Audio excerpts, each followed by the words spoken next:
I'm going to ask people to find within themselves their own unique and personal power place. I don't call it meditations because I don't work that way. I ask people to remember that so often thinking of this or thinking of that or holding a color or holding a vision is not something that you have worked out for yourself. Someone somewhere said this is a good thing to do this way. Secondly, I suggest don't do anything like this when you need to do it with closed eyes, because if you're at a meeting with 5 or 6 people and you're sitting in your spot and you're closing your eyes, might not be such a good idea to do, and you might find yourself out of a job the next day or very soon.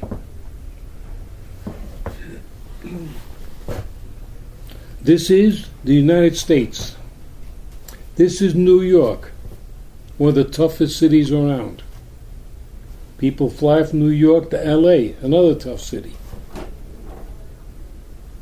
This is work to be done in world. How can somebody, you or me or anyone, sit in a meeting that's important for your career, for your company, whatever you have in mind, sit there, get your power, get your strength, and don't look like you're on Mars? Don't close your eyes. I don't work with closed eyes. So now, find within yourself a place where you find your sense of power, your sense of comfort, your sense of health and strength and positive thinking. Power covers it all. With your eyes open, sit and create power. Look at people. Anywhere you go, where you're with a group of people, you look away and you look down, or you put your legs around your neck, or anything weird like that. Nix. This is work for the office, for business, for New York. Look at people. Change the way. Find your place of power and do it now. Create power, create health, create will, make things happen.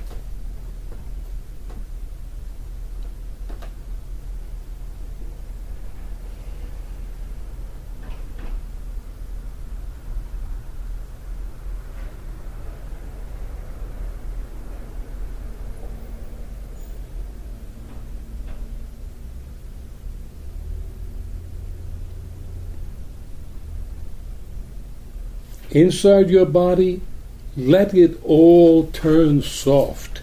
The difference between this and this, 1/4 of an inch means a lot. Let it be soft, let it be healthy, let it be powerful.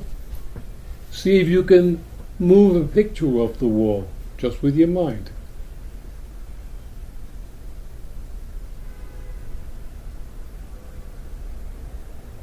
Who's the person sitting there next to you, or across the room, or somewhere? Are they here to get the same thing you're here to get? What are they doing?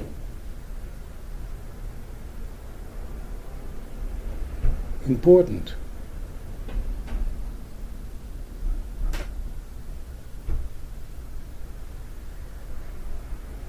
Do they want the same thing you want? And I'm definitely not going for peace of mind or none of that jazz. This is work in the workplace. What does that person want? This guy just came into the department 2-3 weeks ago. What does he want?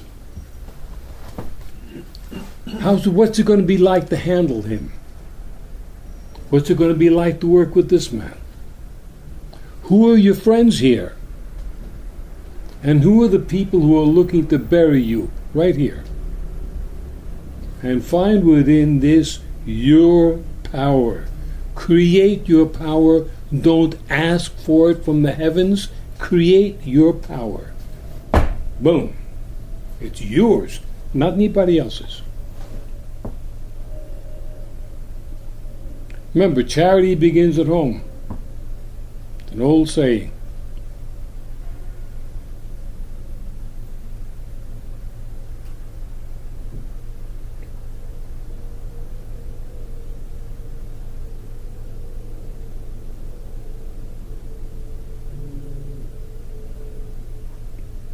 These are the people you're in business with.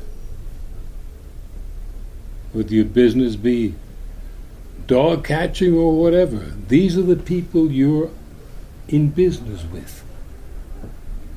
And you all have a different idea of what you want to do and where you want to go.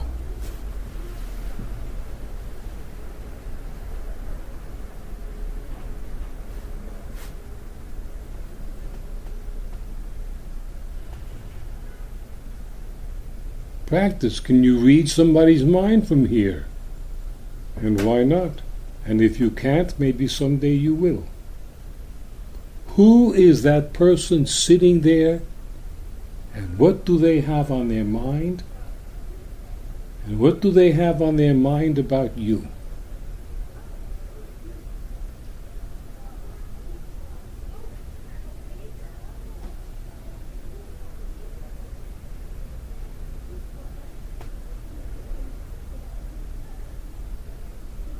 Let it go through your mind once or twice. Do you look like a loser?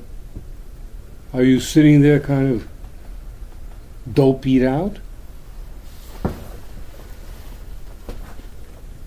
This is a business meeting. Wherever you are is a business meeting. Look healthy. Look strong. Look like you're really there. Don't look like a wimp and don't look like a flower child. And don't look weak.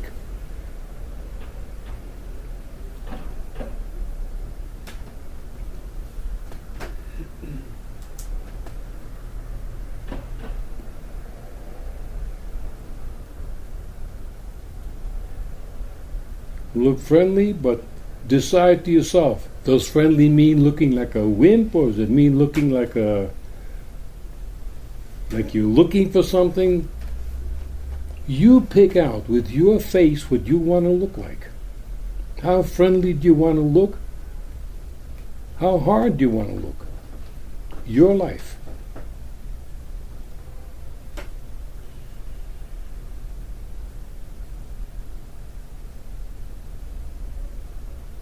See if inside you're afraid. Are you afraid of other people around you? Are they bigger than you, tougher than you, richer than you, smarter than you? See where you stand for yourself.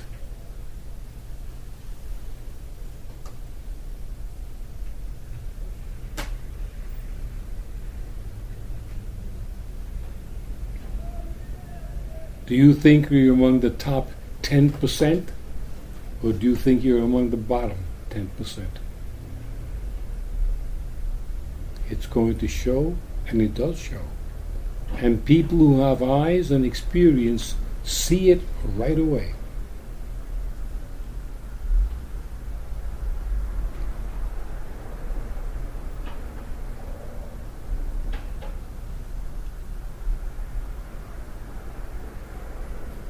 Are you on Mars, sir? I think your eyes are closed. Are you sleeping on me? No, good.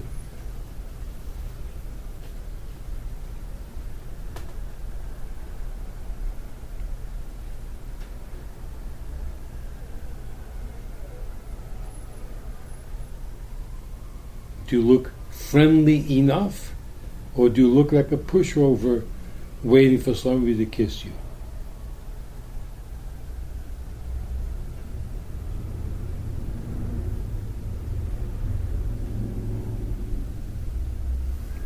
This is New York City. Some people are going to win and some people are going to lose. More are going to lose than those who win. Pick out your place.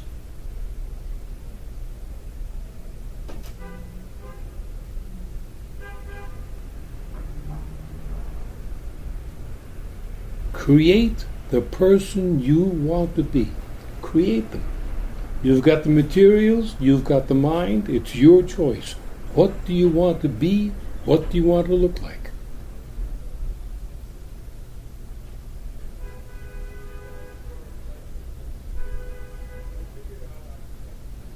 Look around you. People are wearing ties. Must be a business meeting. We didn't show up here in our flip-flops and underwear. It's a business meeting. Figure out what your business is here.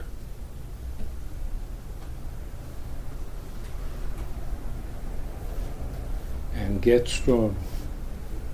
Get strong. Eat power.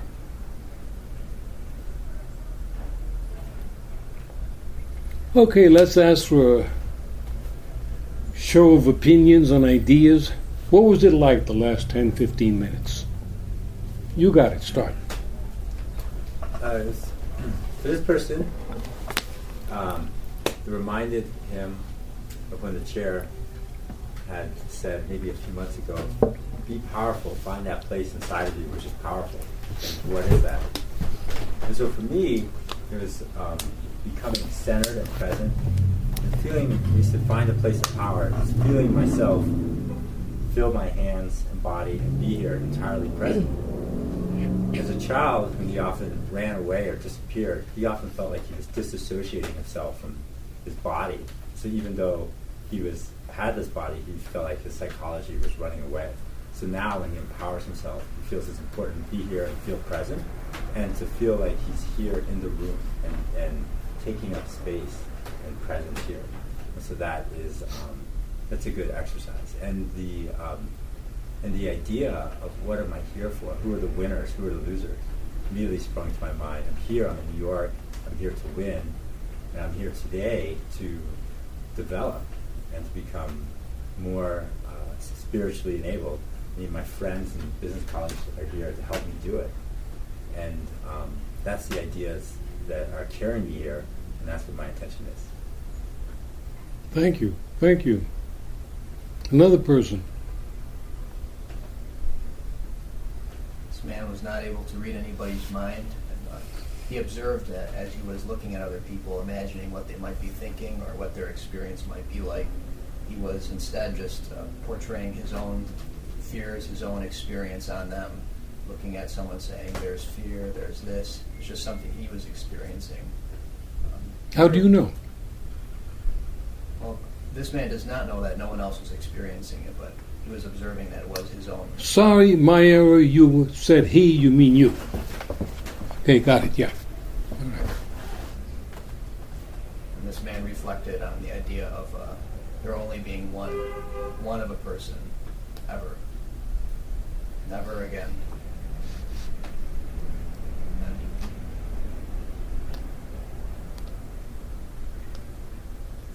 Are you prepared and ready to win? Yes. Okay. To realize that a lot of people are not prepared and ready to win. They're prepared to lose. And they do that an awful lot.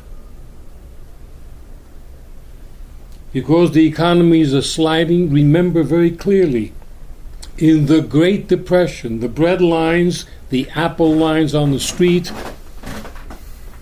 only 50 or 40% were out of work. Other people during that time were working, had jobs, were in business, were buying properties, were doing things. The whole world, everyone didn't suddenly lose everything. So no matter how bad it gets, there are those who are going to stand up and there are those who are going to fall down.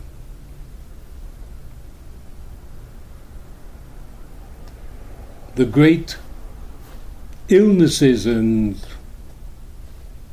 what do you call them? Everybody died of typhoid or typhus fever in 1919, but not everybody died. 20% died. 80% kept right on standing. In the middle of the Black Plague, a great majority of people stood up and stayed well. Many, many, many died. If things get worse, are you prepared to be one of those whose comfort level, whose success level does not get broken down? And if you want it, I believe pretty much you'll have it. And if you're not sure, your future is unsure. Dushan, what do you think?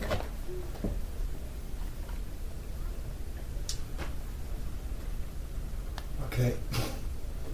I believe I already won because I have you and I have this group.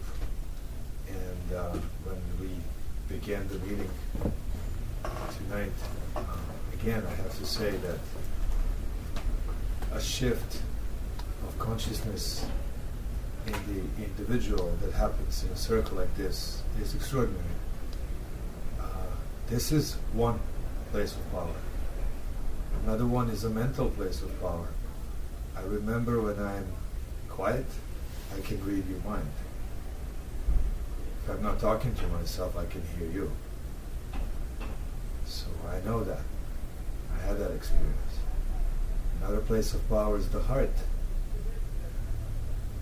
Only if I'm ethical, doing what I believe I should be doing, I have a chance to create a life that I want. Third is the power of the body. I have to be strong, I have to be healthy, I have to be an example. That's another place of power.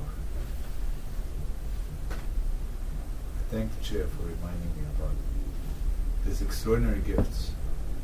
Thank you. Chair remembers very clearly it was the year about 1964. I had returned from India.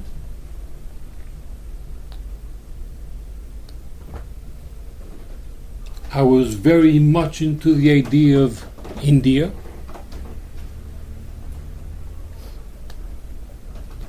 It was afternoon. I was on the subway going up to my parents' home.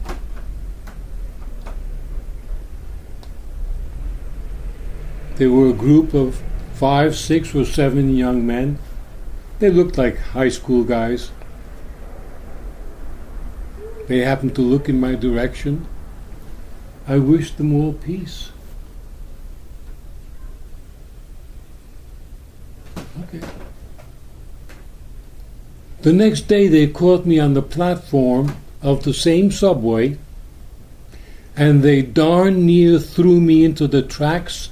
They slapped me.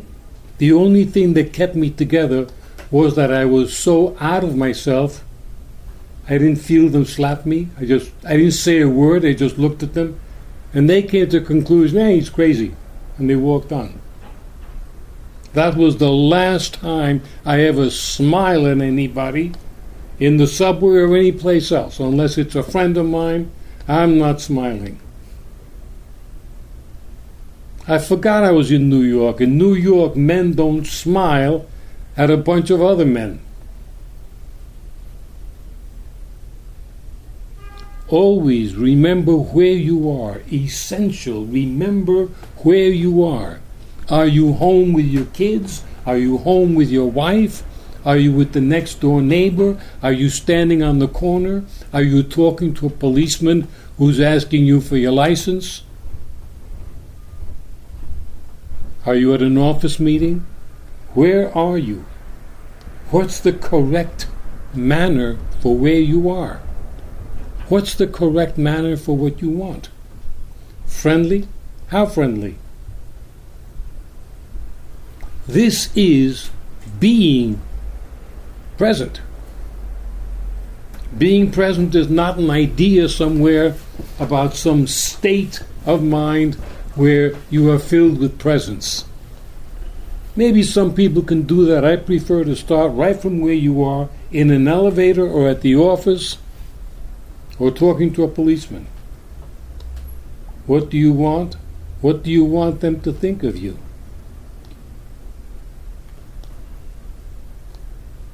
It matters very, very much what you want others to think of you.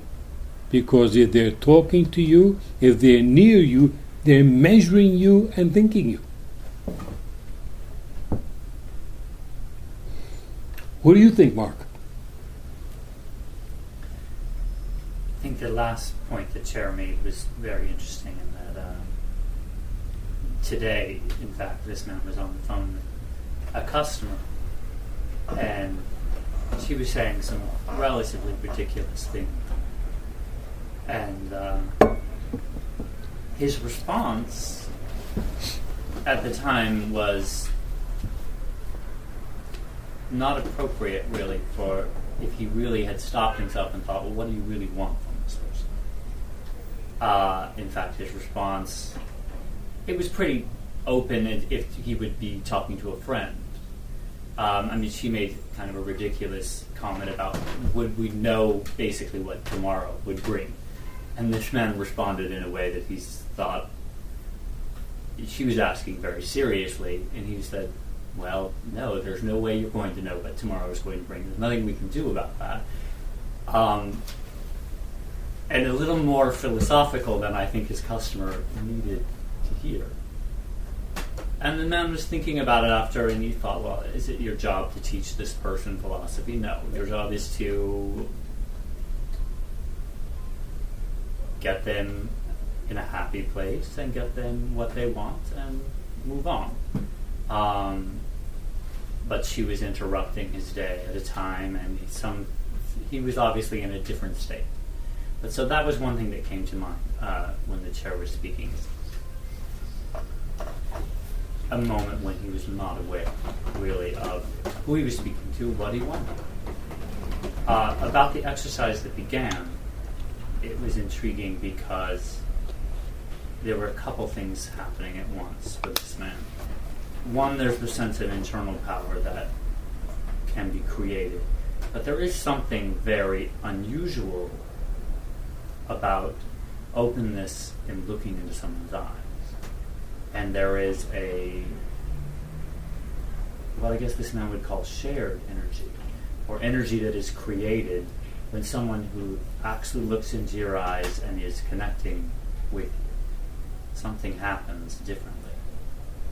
And what this man was observing was that it was also difficult because you wanted to look at different people and you watch eyes fluttering and actually aware of energy being lost by maybe desiring that other person to look, and they're not looking. Oh, okay, this person's looking. There was this other thing happening, and so he had to stop himself and go back to, well, create power by yourself. Don't be looking for it coming from the other, though I think that's there, but it's rare, and probably not something you're going to come up against in a business meeting. But maybe you will. But let it be and work on it from yourself. Am I looking at you now? You are. I am looking at Bernardo's hand, Bernardo's nose, and Pamela's papers on her lap. And if any looking at you is going on, I'm looking at your ear, above you, and behind you. People remember very clearly, when a bear looks at you in the woods, do not look him back in his eye. He takes it as a sign of challenge. Look away, look down, don't look back at him. I know we say a lot about looking at a person in their eye while we're talking with associates who understand what's going on. If somebody is sitting across the way from you in the subway and you decide to look in his eye, don't be surprised if he gets up and says, "What the hell are you looking at?" and proceeds to wrinkle your tie.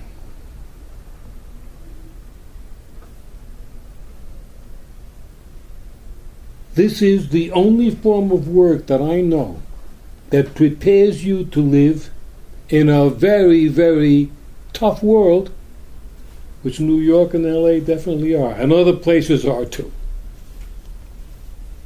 Careful what you do. Careful what you say. You say something to somebody today, 5 years from now they remember it.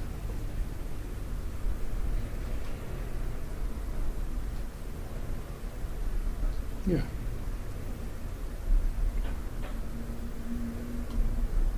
What do you think, Peter? It reminds me of something the chair said some months ago along the ideas of you are your own corporation, you are your own boss, but even more specifically, you are your own king in your own kingdom. Just like anyone of royalty would consider very carefully everything that they say and measure everything that comes out of their mouth.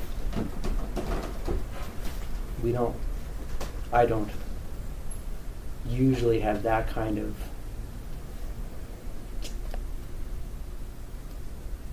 thought in my speech. I think about what I say, but it's not that controlled. Yeah.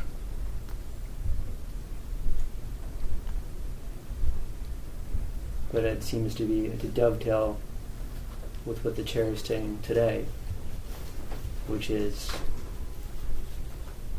you can be anything you want to be. This is your life. This is your machine, your mind, your kingdom, your corporation. These are words. But it's your decision to live exactly how you want to. Mm-hmm. With what you say and what you think and what you do. And sometimes what you say should not be what you're thinking.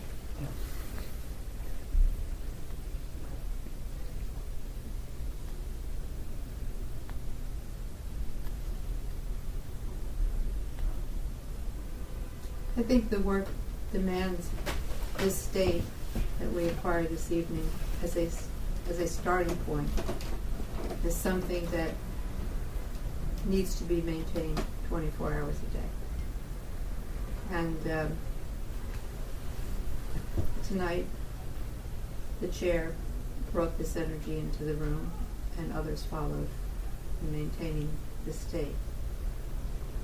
My sense is whatever we're in a position to gain energy of this kind in ourselves or from the invisible or from those present with power, connecting to the power in ourselves, that we need to make a decision what we're going to do with this. This is not just to be experienced, it's to be used. And that I find people as a source of fuel. If extra fuel is needed to carry out a task, you spend time either literally or in a connection to those people who have that sensibility. And if they don't, you're wasting your time. And I think it's very important. If you want to get something done, you need to live that way. If you don't want to get something done, you won't notice it. And it's absolutely necessary to do things of a certain magnitude. Your own fuel is not enough. So you have to negotiate. You're negotiating for your life at all times. Heavy words. Yes, you are. At all times you're negotiating for your life, and you're going to take a step forward with it, or you're going to take a step back with it. You're not going to stand where you are. You want to call that winning and losing? Those terms don't hurt.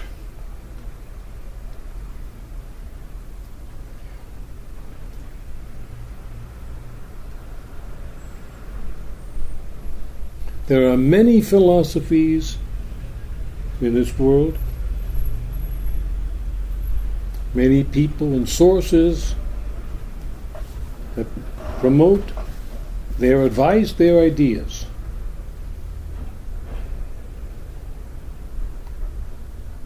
I haven't read too many that equal this work, which is why I'm in it.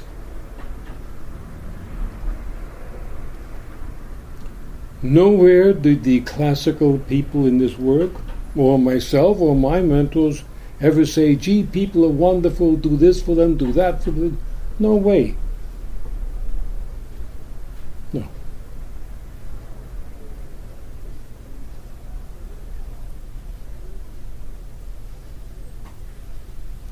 Nothing too wonderful about a man who was sitting outside his house in California 2 or 3 days ago, and a truck drove up and shot him in his tracks.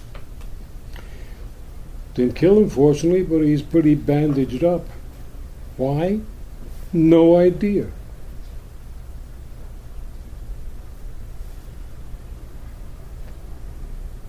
I know that some people prefer to think that the world is a grand place full of gentle, sensitive, imaginative, kind people. I beg to differ from the bottom of my heart.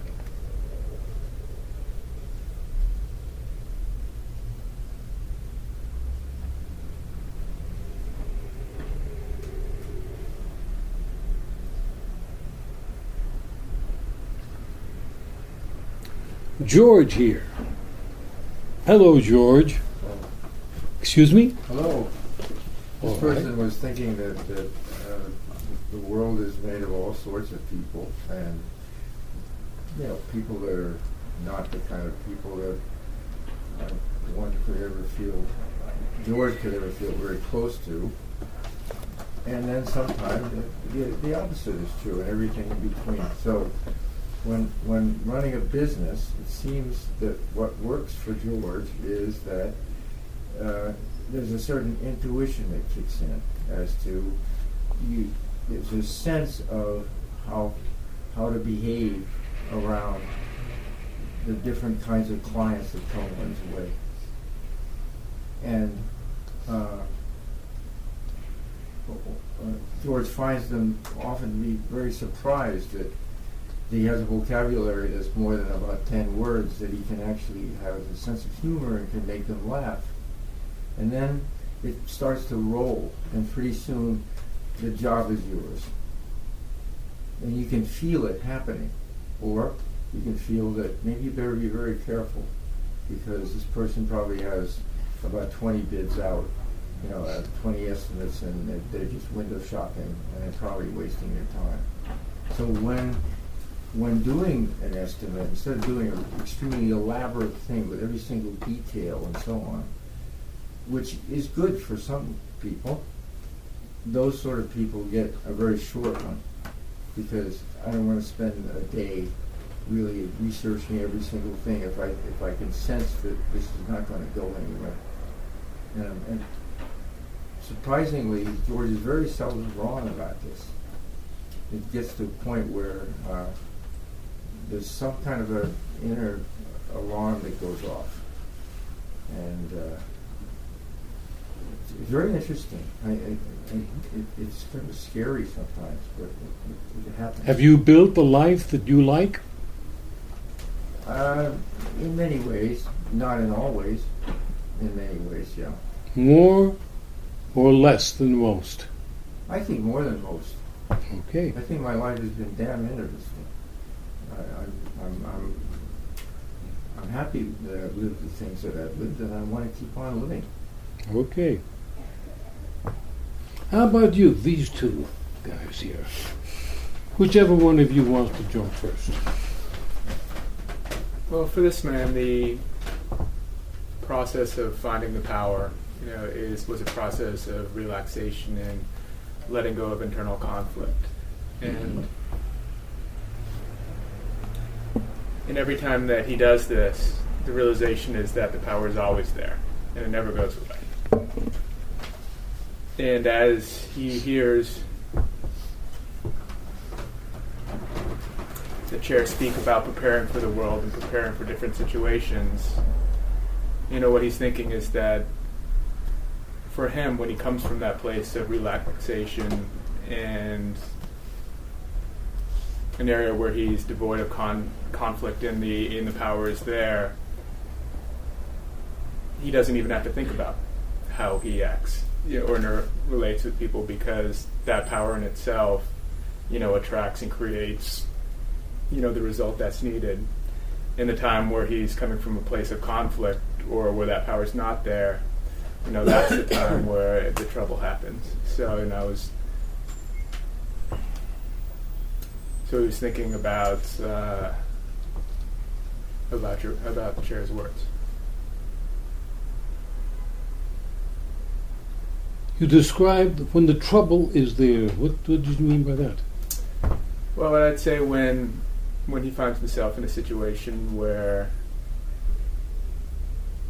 there's an interpersonal issue within business or relationships, or there's a problem that comes up, upon reflection, it's generally when he's not coming from a place of truth or power, and that is the source of why that interaction went wrong. Can you come from power even when you're downright lying? You can come from power, but you can't come from truth. I didn't test that. and I'd like to think that they aren't always mutually exclusive, but sometimes they are. Hmm.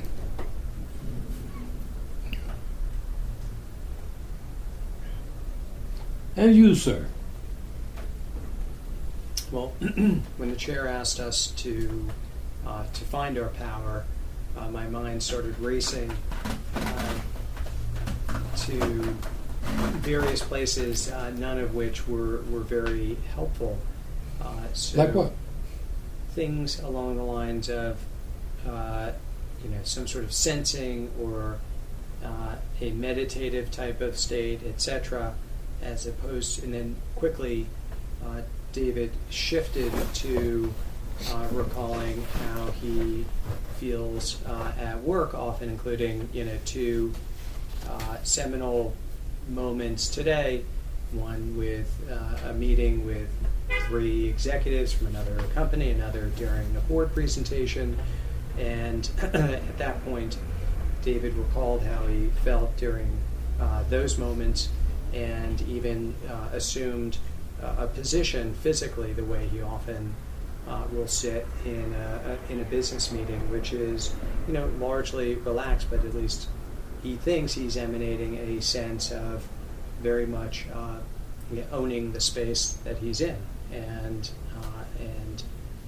having the understanding that he's got the goods, so to speak. He knows what he's talking about. He really has mastered these ideas, or he has something quite valuable that someone else wants. He's got money, they need money, let's talk. And so it became, it shifted to that type of modality, if you will, in the exercise that we were talking about. And then as the chair described these ideas of constantly thinking about what you're saying, who you're saying it to, what your dynamic is,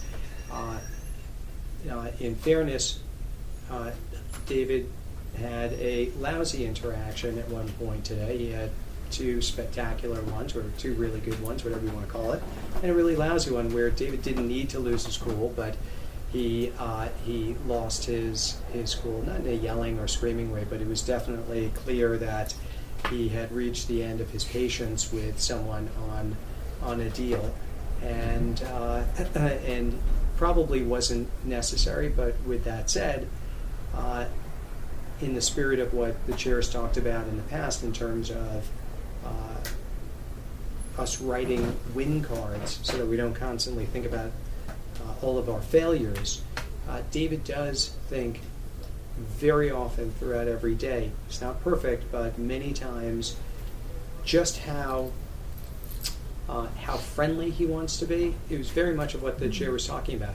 How friendly does he want to be with people at work, most of whom are subordinates or colleagues? How much of a distance does he want to keep? How much to let them into his personal life? How much to kid around or not kid around? And it is this constant calibration, because David's natural tendency would be to kid around more, allow people to see more, speak about his personal life more, and it's very much of an effort of reining that in on a fairly continuous basis, although letting dribs and drabs out. And there's a line from the movie Saving Private Ryan that David always thinks about, where one guy said to the Tom Hanks character, who was the lieutenant, and this guy was a corporal or something, he said something like, Lieutenant, how come I never hear you complain? And he said, because this is the Army. You complain up. You don't complain down. There's no point in me complaining to you. I complain to my superiors, and otherwise you don't hear anything from me. So David, only has 2 people then in theory in his work out of 3,500 that he can complain to. So, he's not perfect. Every once in a while it leaks out, but he does at least strive for that, or he thinks that there is some wisdom in that kind of a construct.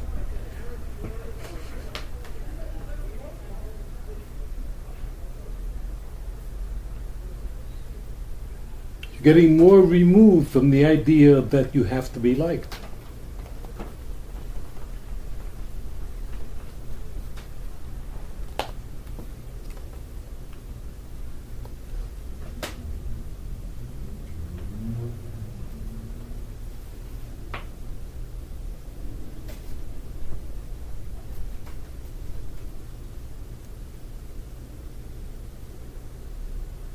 I haven't spoken to you in ages. I've missed our talks. You said that in English.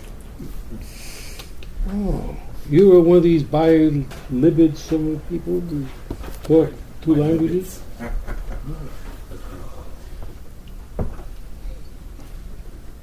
Bernardo was reminded of 2 important events. One was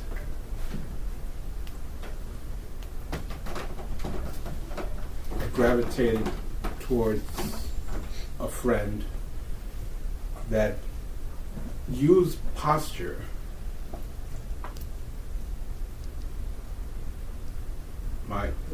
Bernardo's understanding, used posture to arrive at power. It seemed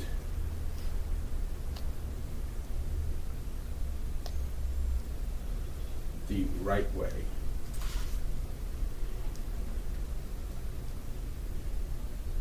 And of course, the interaction in this group, when I did attend, that was the other event that was a further catalyst for power.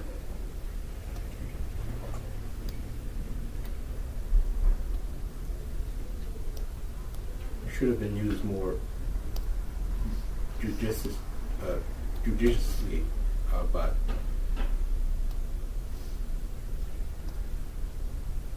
because I found while in business, Bernardo didn't use those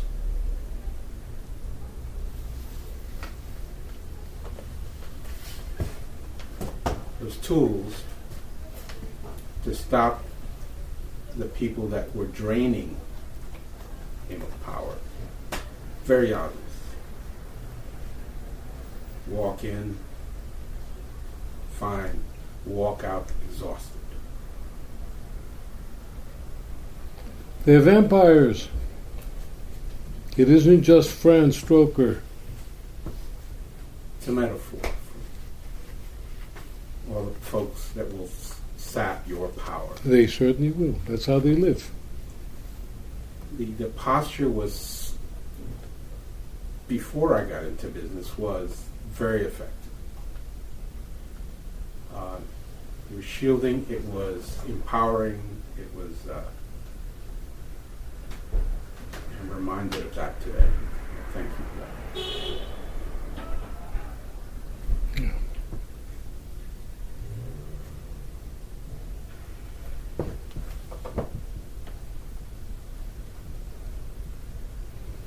You know, the world changes. Time changes nations, time changes people, time changes philosophy.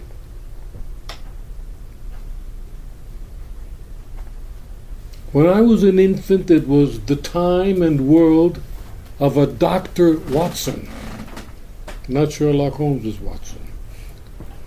An American doctor, Dr. Watson, who was every bit as powerful and every bit as known as Dr. Who's the good doctor? Not Dr. Spock. Dr. Phil? Dr. Ruth? Dr. Phil, he's not even alive.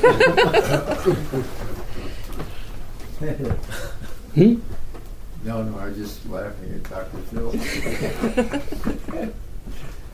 Dr. Zeus. Dr. Seuss? No, that's some one of those nice guys who changed the world, so to speak. Well, Dr. Watson believed that you take this brat whom you've given birth to, and you throw him out in the backyard with the family dog, and you let him scuffle for himself, and you let him survive you, and if he survives you, he's probably going to get through the depression and find a job.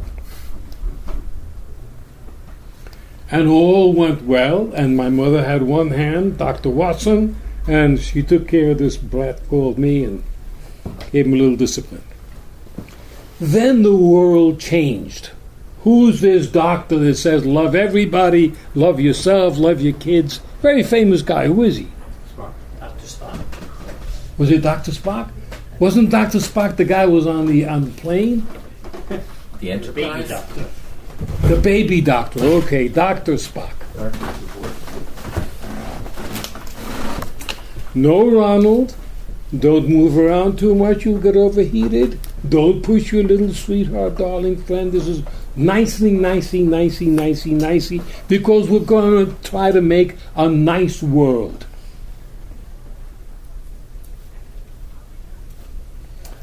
However you figure the world is now, you figure it out. It's one influence or the other, or something. The idea of constantly being the nice, understanding, cosmopolitan person who sees mankind as good is an idea. That's all it is, an idea. Tomorrow another Dr. Watson will come and the picture will change again.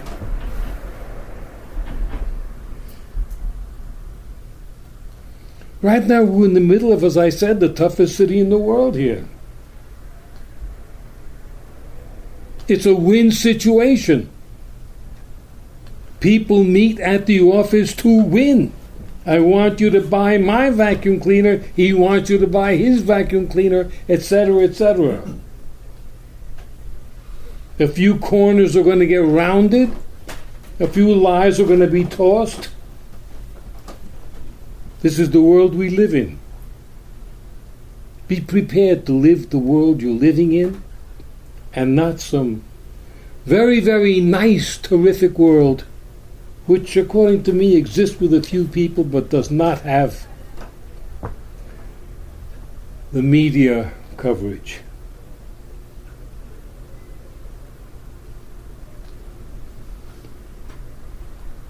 I remember distinctly Henry telling me and other people around us that night,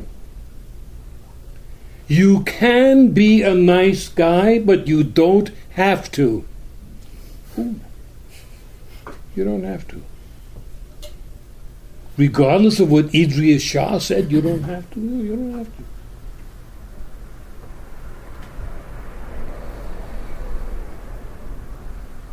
Mr. Gurdjieff had invited Gertrude Stein to come over and visit and spend the day. Gertrude Stein, one of the world's highest placed literary people. She's going to come and visit Gurdjieff. Wow. The meeting of minds. And she got down and got out of her car in the yard, and I think Gurdjieff said something to the effect of, screw her, send her home. And that was it. She got back in her car and took off.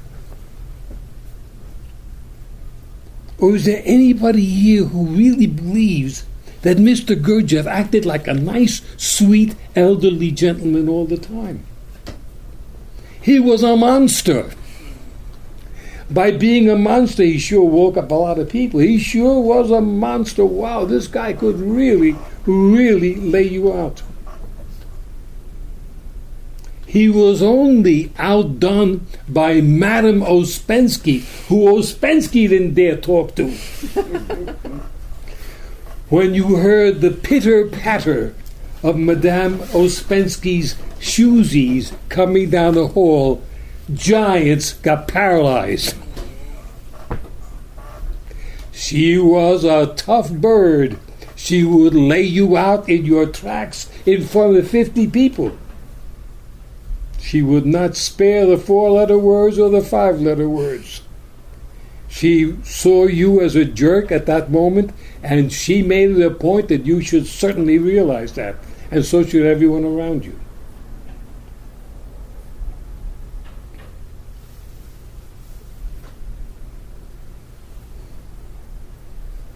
Where did this idea come from? We're all going to be nice and gentle, and we don't push people, and we don't take their toys. Okay. Everybody can live as they want, but I didn't buy into that. And I don't work that way. Your ass is on the line every minute of your life. In business, in love, in everything. Watch your ass.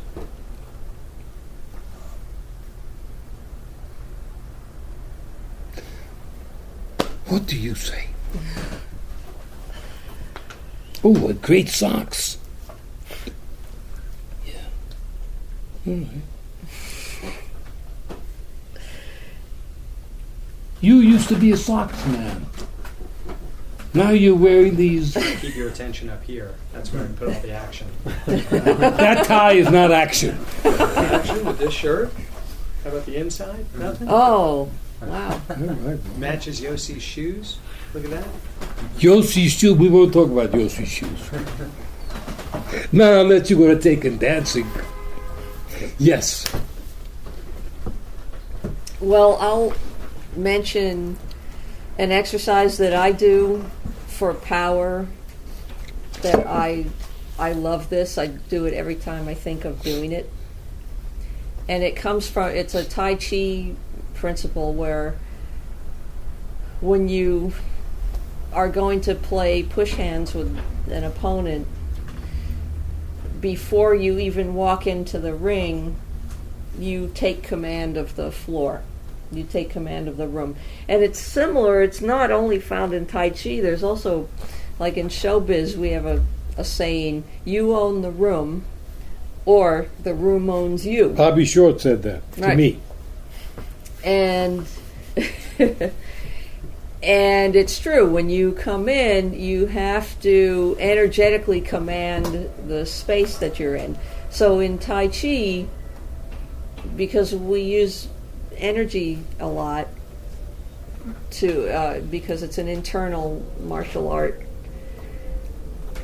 what you want to do is make your energy or your etheric body or whatever you want to call it go down into the ground, and you can actually cut off the other person's energy by kind of slicing it from underneath them. It's very interesting.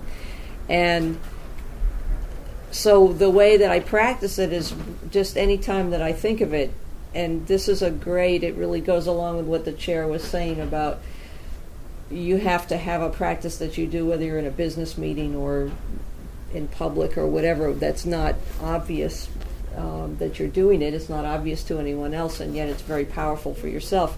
And this can be done anytime where you cultivate your awareness of your energy body and then feel it moving in different parts of the room, and you can actually feel it kind of reflecting in your body. And I'm sure some of you have done this or maybe do it regularly like I do.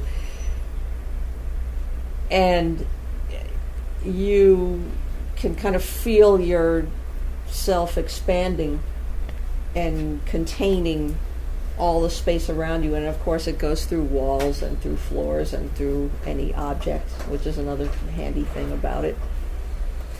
So I recommend practicing that to everybody. And you just have to keep working on it. You just have to keep doing it every day.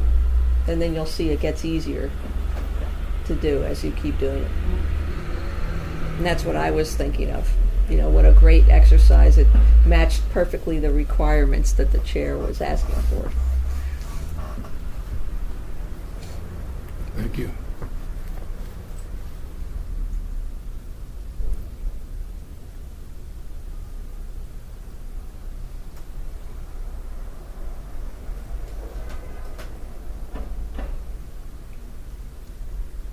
Remember that the work, whatever form of work you're doing, in the final analysis is created by yourself.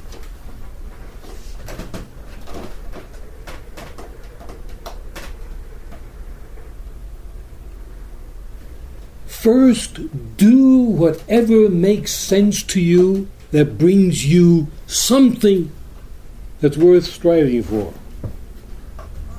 Do it.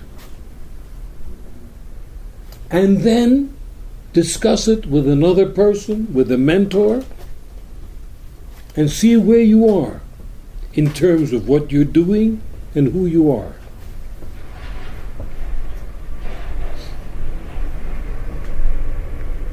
I say that in tandem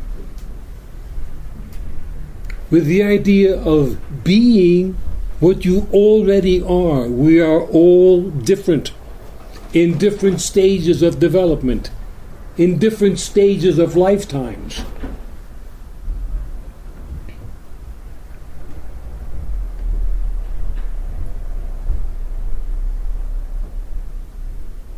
Some of us are meant to be saints in this life. Some of us are not meant to be saints in this life. We all, they say, came here to perfect and develop and work on something that was worth taking this trip down to here.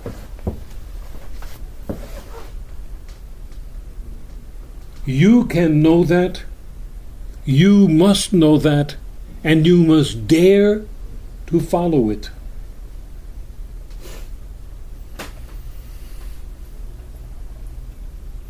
Your mission here is not my mission here. Don't confuse the two. I cannot speak about your mission. I can speak about my mission.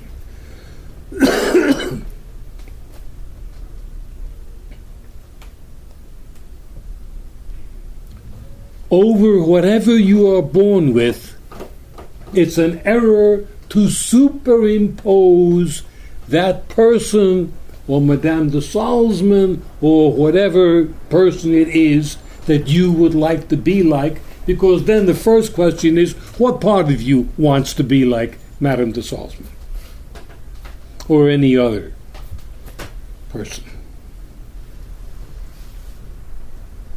Where are you? Where is that instinctive self that you were born with? Not the baggage that's been piled onto it. What Mommy wanted, what Daddy wanted, what Aunt Susan wanted, what that. Everybody wants something. And the little creature basically doesn't know how to live. Very seldom does anybody tell them, be what you think you should be.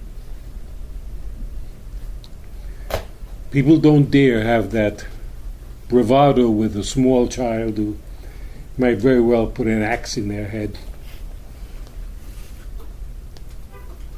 What do you want?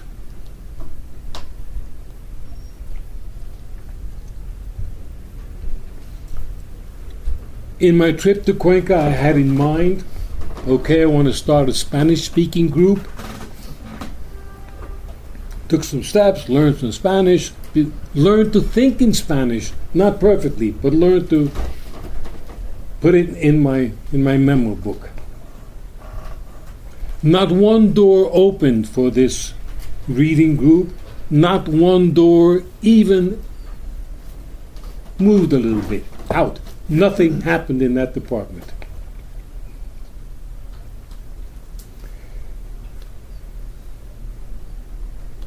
I took unto myself something to repair that feeling of dentedness.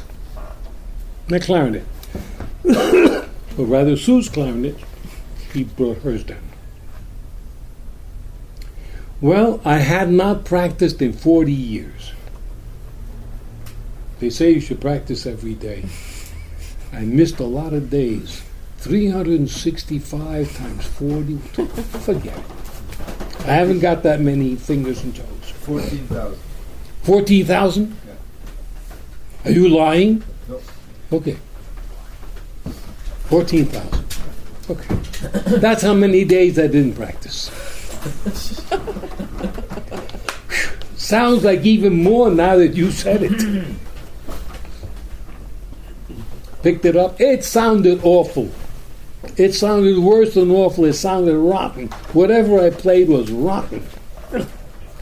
No, that wasn't the sound. No. Oh, I could try to imitate Benny Goodman a little bit. I could try to imitate it. No. By itself, what was coming out was dopey. I imagined, I had faith, they call it, that somewhere in that instrument and in this marriage between this instrument and myself, there could be a decent sound come out of it.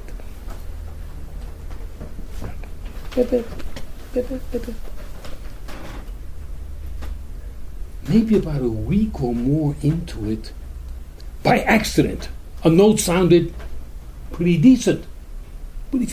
Yeah. That doesn't sound like me. That doesn't sound like Benny Goodman. Doesn't sound like anybody I ever heard of. But I like it. Try it again. Gone. Gone. A couple of days later, it came back. Boop. Wow! It happened again. It's in there. It lives. It's in there.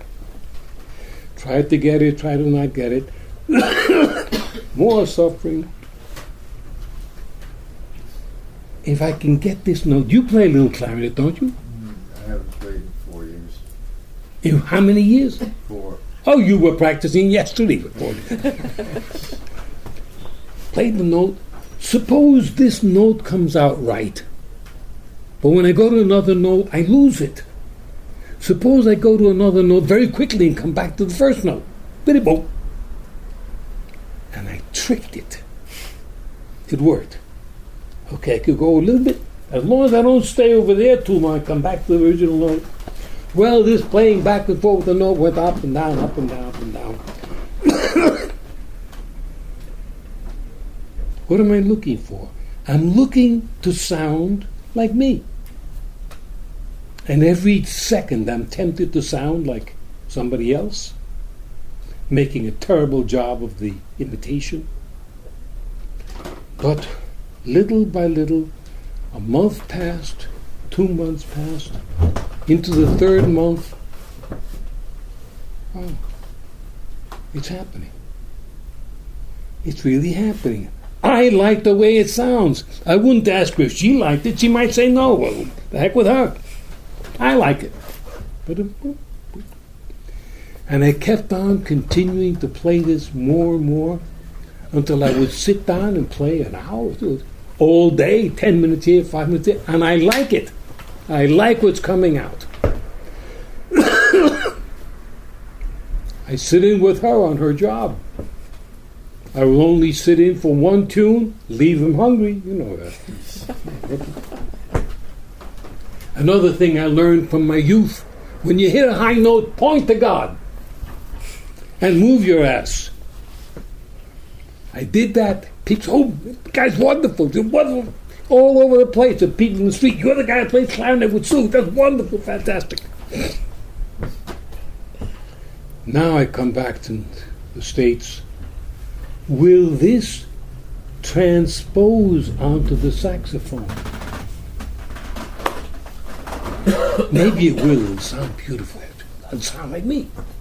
Come back, boom, boom, boom, boom. Sounds awful. Saxophone sounds awful. And the clarinet got worse. But little by little by little kept pushing. And now the clarinet sounds as good as it sounded. The alto saxophone sounds pretty decent. Tenor saxophone sounds quite decent.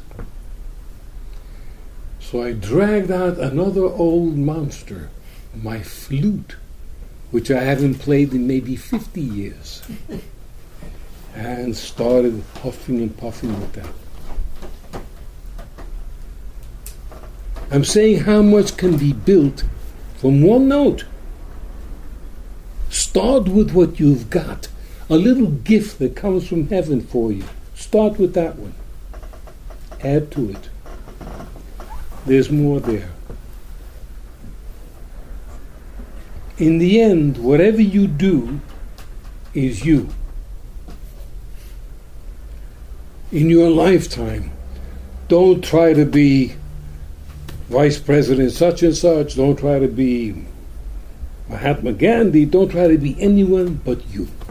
Regardless of how bad you do what you are, you're doing it the best any you can do it.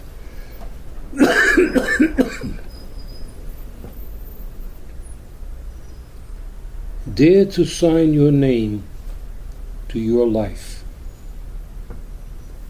Don't try to imitate anybody. Don't try to be better. Don't try to be worse. Just do what you do and live with it. If it's meant to change, one day it'll change.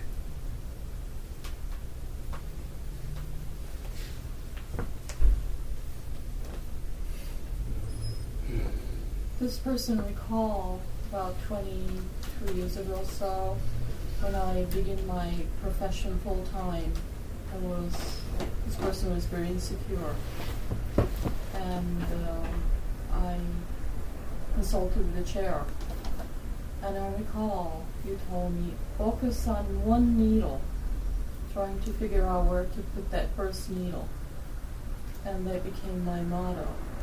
Whenever I start to work, I think about one point that I can start, and that was whole place for me.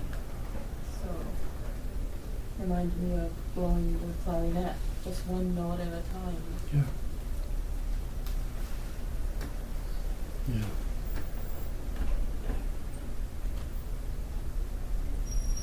In the end, find something in yourself that is not for sale, that isn't a career path, that isn't any kind of path but what you like. You're the only person alive who has to think that maybe one day he'll like it. If you do it with this person in mind, forget it. Another imitation loser.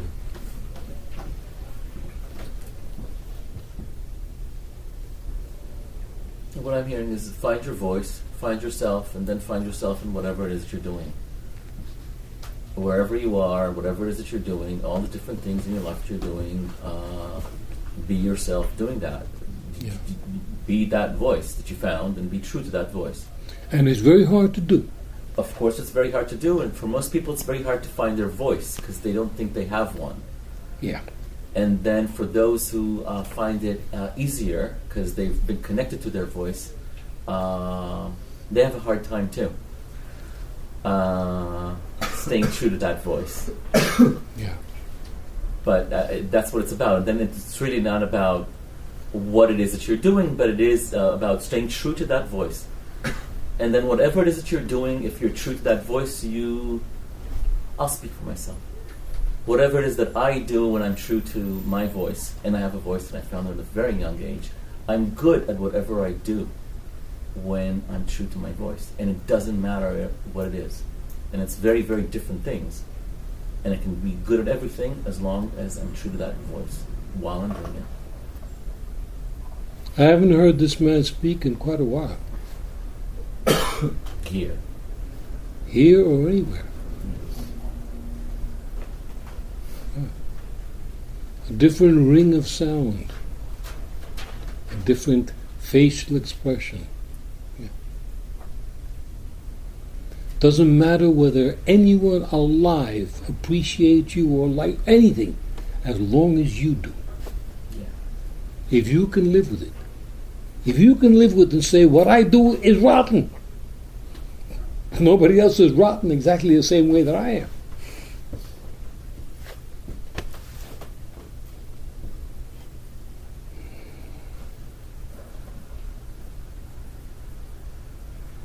I'm actually on a path where what I do is brilliant.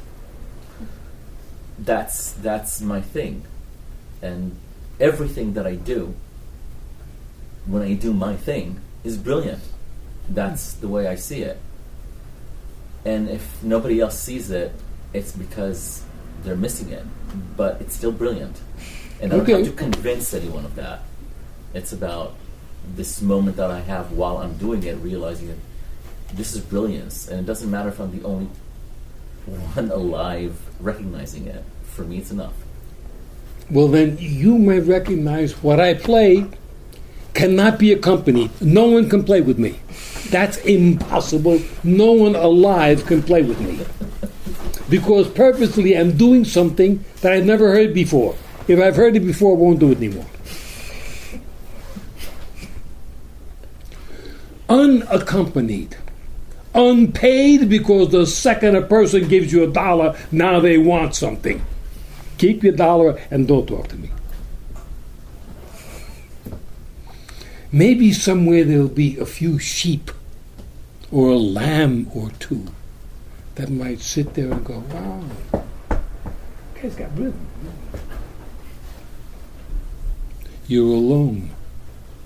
Ordinarily, for how long in time does one feel terrified? I am alone. Then after a while, for some, maybe for me, I want it that way. Don't play with me. Play with your sister. I play alone.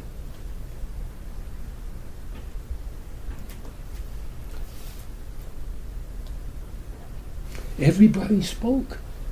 Not everyone. What? Not everyone. Who did we miss? Derek. I have not. Derek, speak up so we can go home. Sure. I guess I was, for me, to talk about power and the invitation to find a powerful place within ourselves, and all the talk about going out in the world and win-loss and perception of oneself and how that plays into these wins and losses, so to speak, I think are important for this person in particular. I think I've found myself getting to a certain point where I lose because I don't have that, because I lose power, or I'm not in that powerful place in myself, or I'm not able to, as Pamela had mentioned, which I think is very important, not able to hold that 24 hours a day. So I found that my losses must be a result of not being able to maintain a very powerful place in myself for an extended period of time. So I think that's important for me to do and to work on. Another thing that I think Pamela did mention, asking other people for help. I think some of my losses have been because I'm afraid to ask for help. So it's a good reminder for this person. Many other things went through my mind. I had an experience today.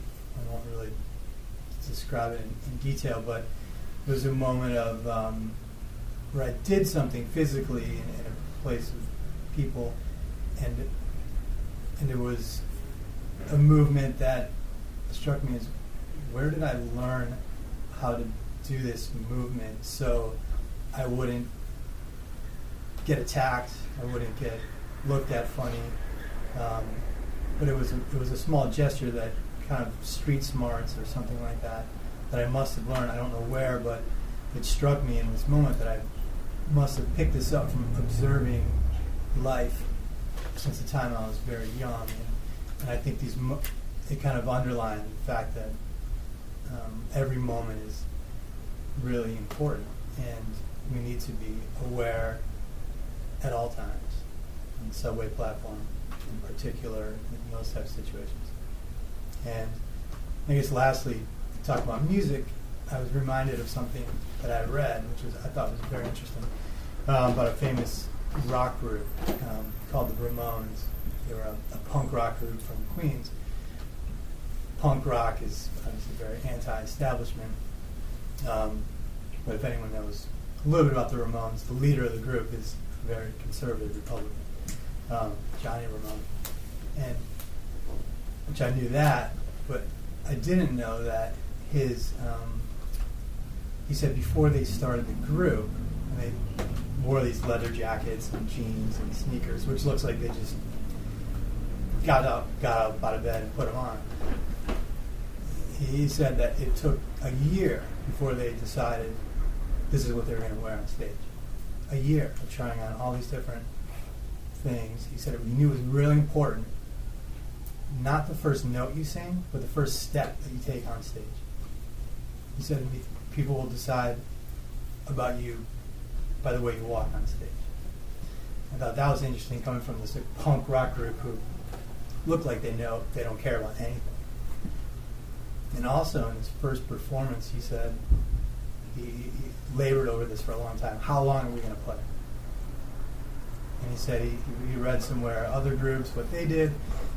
And he read that the Beatles did one show that was like 23 minutes long at Madison Square Garden or something. And he said, okay, we're going to play 22 minutes, one less than they did. And that's what they did. Like you said, leave them wanting more. Anyway, it struck me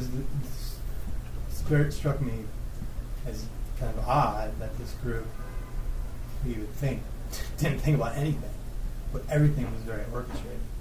And so I think it's very applicable to this discussion, and I think that's, I want to keep that in mind. Like, the minute you walk in, it's not what you say in the interview, it's the minute you walk in the door or before you come to the business meeting. And so those things are important for me, because I do want to win and not almost win, which seems to happen more than not. So. This work has followed you, and it's sinking its teeth into you. Yeah. It's getting you, man. A certain hunger that you have, that you didn't have 5, 6, 7, 8, I don't know how many years ago, but you're getting a certain hunger. Yeah. All that you can find in there is yourself. Because regardless of what you turn out to be, you're the guy that has to live with you. Make all the mistakes you want as long as you dare live with them. Grab for the brass ring. If you miss it, the horses will go around again.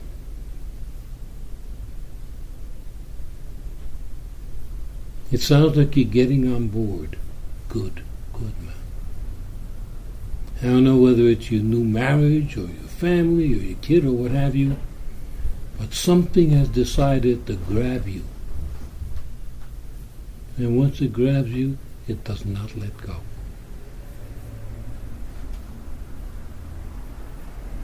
Thank you. I was remembering as Derek spoke when he made his presentation here. And I can't remember verbatim, but it was the sense that he didn't get a reflection of himself that really was himself in a more core way because of the experiences around him. And I was just thinking about that everyone needs someone who sees them, if not more than one person. And that person who sees you, like I'm sure for many people here, for everyone, you are one of those people that sees. And like that, others. And that's just something very important in one's life, to have that grace.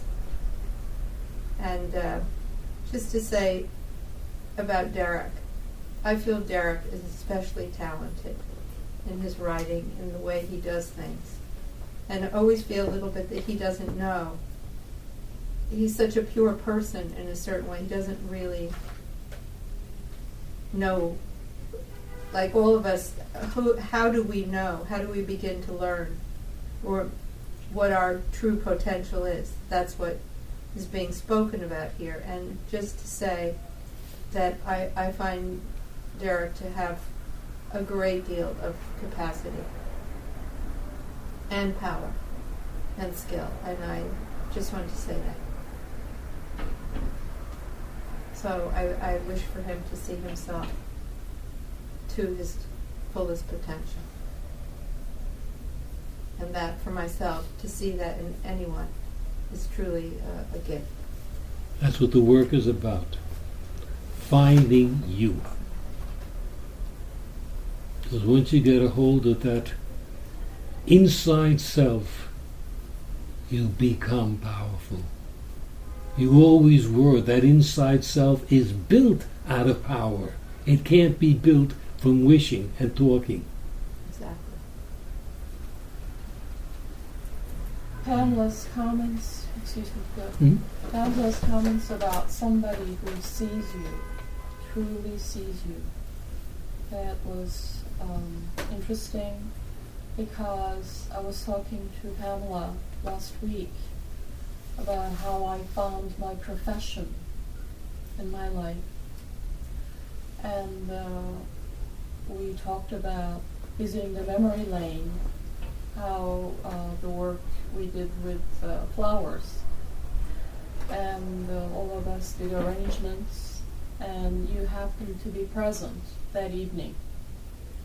And I recall you told me that I see a generations of herbalists in your family. And I just shrugged, said I don't know. But I found out there was the truth after a few months later. And that embarked on my journey to this profession, because the chair saw me, something that I couldn't see. So that's how the journey began in 1983. So, in a way, the work, the group, you, the chair, and Pam, everybody worked together, gave me something that I live with, and it's became my profession and my devotion. So.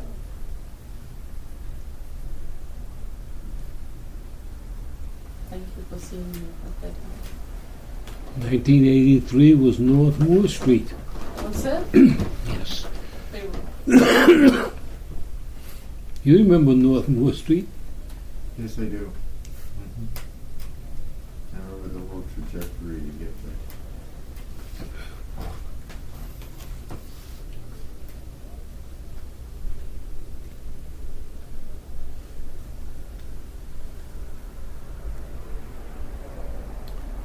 Feels good to be back. This room for me is the center of my world.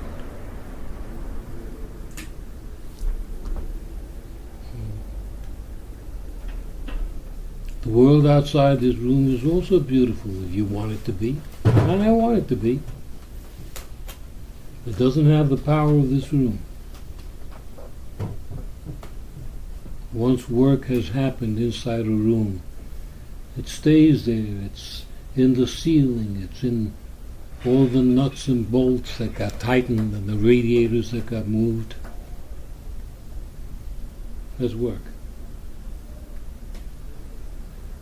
Yeah, not everybody knows that this space is built by people in the work. Every single brick, ceiling, walls were all reconstructed. In work sessions equaling up to 56 hours without sleeping. That's what it was. Every weekend for a long, long time. Long time.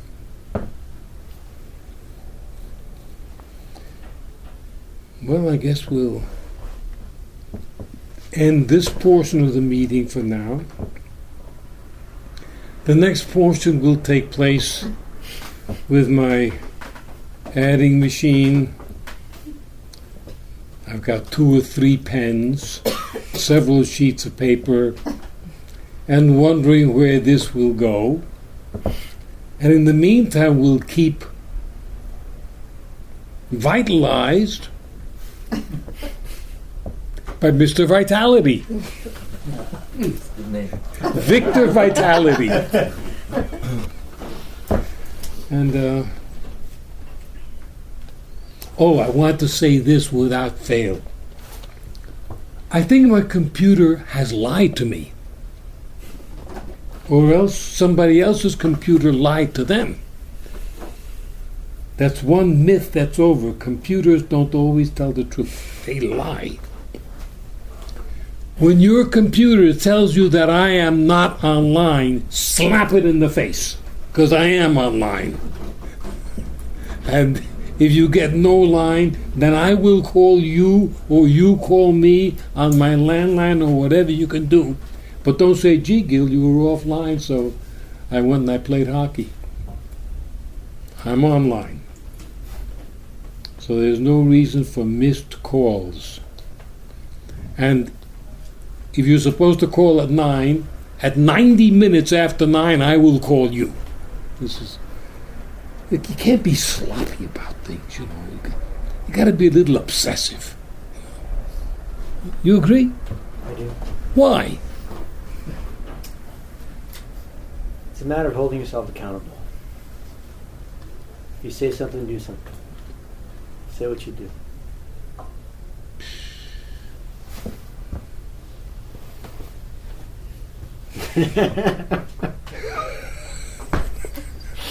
We have a new phone number. Does everyone have the new phone number? It's 570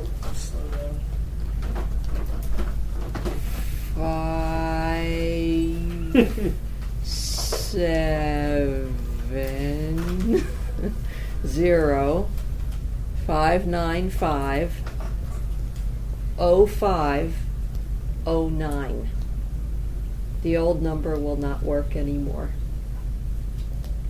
This number is kind of magical. It's got 3 or 4 zeros, 4 nines or 4 5s or something, and it adds up to 9 if you put it sideways and count it all up. Very magical number. So I'm going to be in my office, and if you have whatever you have to say to me, say it carefully. Say it carefully. Say it carefully. Say it carefully. Say it carefully. Say it carefully. Say it carefully. Say it carefully. Say it carefully.